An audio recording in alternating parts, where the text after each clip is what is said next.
পাড়াপাড়ি করতেছে, আর্মি পুলিশে পিড়ায় লাইন ধরতে পারতেছে না, মানুষ আর মানুষ। খুব আফসোস করে বলো যে আমরা এসেছিলাম খুব শখ করে, ভেবেছিলাম পাবো, কিন্তু আসলে একটু লেট হয়ে গেছে, পাই নাই। খুব শখ ছিল ওনার গানটা শুনবো, খুব শখ ছিল ওই মহিলার সাথে একটু ড্যান্স করবো, কিন্তু আসলে পাই নাই। বলে না, আপনার লজ্জাও লাগে না বলে যে ও নর্তকী ডান্স দেখতে যাবে? খুব আফসোস টিকিটটা পায়নি, খুব আফসোস।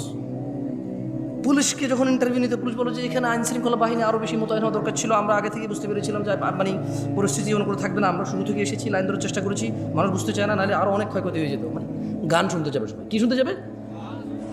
আপনি বলেন এটা, বলেন তো মিউজিক শোনা হারাম না হালাল?